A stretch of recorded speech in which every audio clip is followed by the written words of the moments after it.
materia, comunicación y lenguaje. Tema, variaciones de la lengua y su influencia. Para empezar, diremos qué es la sociolingüística. La sociolingüística es la parte de la lingüística que estudia las relaciones entre fenómenos lingüísticos y fenómenos socioculturales. El objetivo de la sociolingüística es el estudio de la lengua hablada, observada, descrita, analizada en su contexto social, o sea, en situaciones reales de uso. Su punto de partida es la comunidad lingüística, un conjunto de personas que interactúan verbalmente y que comparten un conjunto de reglas con respecto al uso lingüístico. O sea, la sociolingüística se encarga del estudio que ha tenido la lengua a través del tiempo y en las diferentes situaciones y también de acuerdo al lugar geográfico en la que nos encontramos. Tipo de variaciones lingüísticas. Entre los tipos de variaciones lingüísticas tenemos 4 que son los más importantes que vamos a recalcar hoy. Son las variaciones diatópicas geográficas, las variaciones diafásicas, también tenemos las variaciones sociales o diastrásticas y las variaciones diacrónicas. Para empezar, diremos las variaciones diatópicas geográficas. Como su nombre lo indica, habla de geografía, de uso de suelo, de tierra, entonces es la diferencia que pueden haber. Debido a que las lenguas del mundo están sometidas al cambio lingüístico o en el dominio de una lengua, existen variaciones que difieren de un lugar a otro, frecuentemente debido al hecho de forma que usan los hablantes, están sometidas al ajuste comunicativo. Esto nos quiere decir que las lenguas tiene también diferencia de acuerdo al lugar geográfico donde nos encontramos. Para mayor explicación o para darnos un poquito cuenta, por ejemplo, en un país, en Bolivia, digamos, tenemos como lengua materna el español o castellano, ¿ya? Todos utilizamos el mismo idioma, pero lo hablamos o lo entonamos de acuerdo al lugar donde hemos nacido o el lugar donde nos encontramos. Por ejemplo, en Santa Cruz hablan un poco más rápido, utilizando diferentes palabras, pero utilizando la misma lengua o idioma que utiliza Tarija, igual que Cochabamba y La Paz y todos los departamentos, que lo entonamos de diferente manera, utilizando algunos dialectos puede ser, pero al final es la misma lengua. Esas son las variaciones diatópicas geográficas que son de acuerdo al lugar donde nos encontramos. Ahora tenemos las variaciones diafásicas. Las variaciones diafásicas es el uso lingüístico en una situación concreta, también llamada variación contextual o registro. En diferentes contextos, un hablante suele emplear variaciones lingüísticas diafásicas, es decir, usar el lenguaje coloquial y formalmente. Diafásica quiere decir cómo nosotros utilizamos la lengua en las diferentes situaciones en las que nos encontramos. Por ejemplo, cuando conversamos con un niño, utilizamos términos adecuados para que el niño nos pueda entender. También cuando hablamos con una persona mayor, entonces hablamos con más respeto. Otro ejemplo que les puedo dar, una persona al conversar con su jefe, ya con una persona con un rango mayor a él, utiliza términos adecuados, términos más de respeto, ¿ya? Y cuando la misma persona conversa con sus amigos, entonces utiliza palabras más de confianza. Esa es la variación diafásica, de acuerdo a la situación en la que nos encontramos. También tenemos las variaciones sociales, ya las variaciones sociales llamadas diastrásticas o dialectos sociales a los diversos niveles de la lengua, es decir, a las diferentes formas de utilizar la lengua por parte de los hablantes en cuanto pertenecen a una clase social determinada.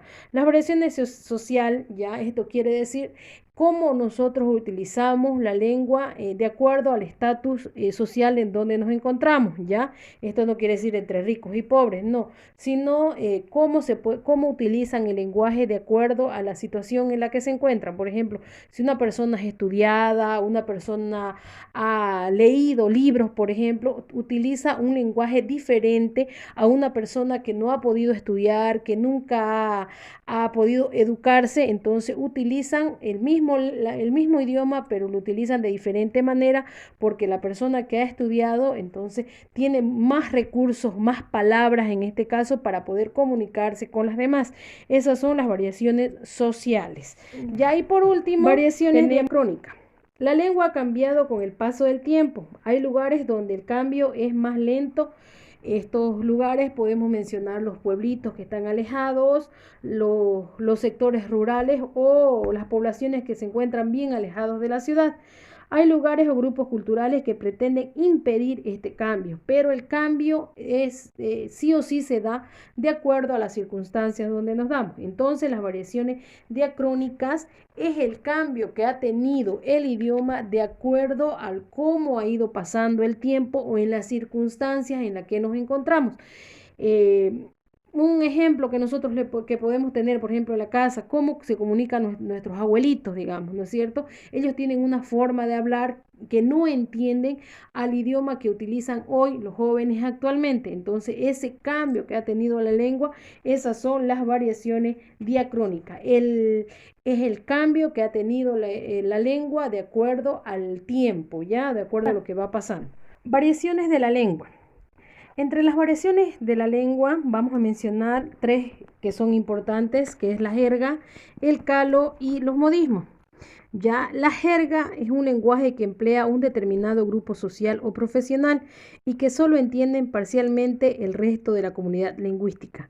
Cabe bajo la dominación de la jerga o lenguaje científico el léxico que utilizan en la medicina o el derecho de la banca, la ciencia, la técnica, la enseñanza, los deportes y los espectáculos del mundo militar.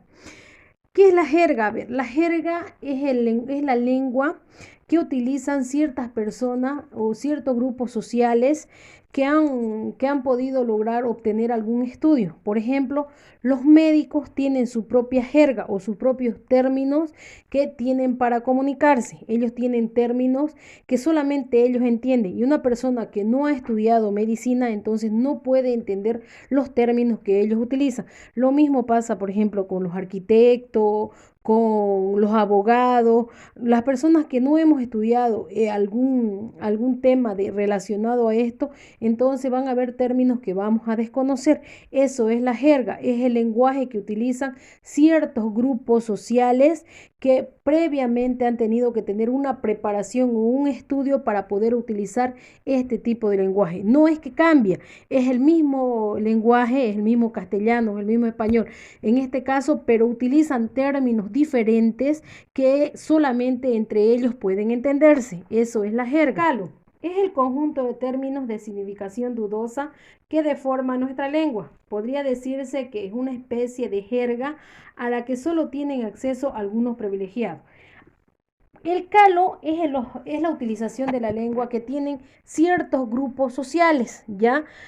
Mayormente son aquellas personas que pertenecen, puede ser a un grupo de vecinos, digamos, a una pandilla o grupos de personas que utilizan un lenguaje vulgar, digamos, ¿ya?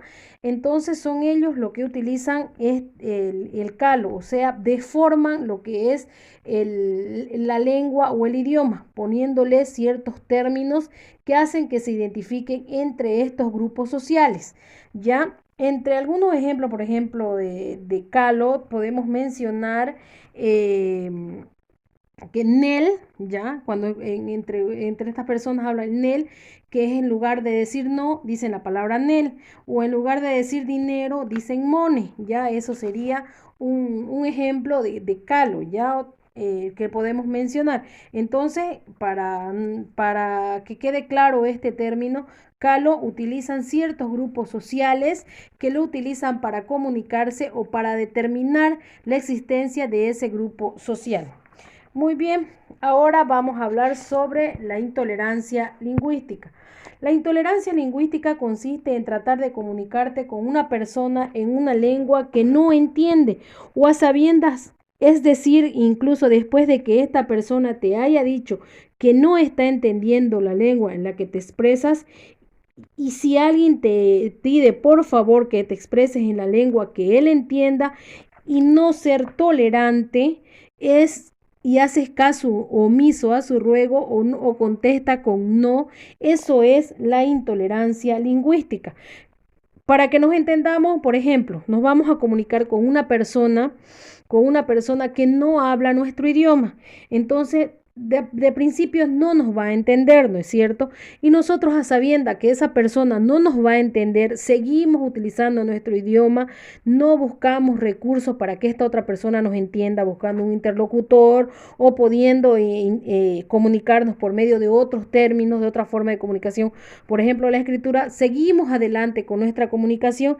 Esa es la intolerancia lingüística, o sea, no adaptarnos a la comunicación que tiene la otra persona. ¿A qué nos lleva esto? A un problema de comunicación muy grave. ¿Por qué? Porque no va a haber una comunicación con la otra persona. El emisor no le está tomando en cuenta al receptor, porque el receptor no está entendiendo nada del mensaje que le está dando la otra persona. Eso es la intolerancia lingüística. Ahora, homogeneidad lingüística. Es un mito que puede tener consecuencias graves en la vida social. Pensar que la diferencia lingüística es un mal a ser erradicado justifica la práctica de la exclusión y del bloqueo al acceso de los bienes sociales. Se trata de importar la cultura de los grupos del poder a los otros grupos, y la lengua es un acceso de los componentes del sistema cultural. La discriminación de la lengua ocurre en un contexto de migración en el que un grupo arriba a un determinado lugar en el cual existe un modo peculiar de hablar. La discriminación se ejerce por parte de personas que practican el dialecto oficial hacia las personas que por reciente movilidad geográfica no han adquirido. A ver, la discriminación de la lengua se da cuando, por ejemplo, un grupo de personas llega a una ciudad y hay en ciertos lugares son discriminados porque por su forma de hablar o por su acento, ¿ya?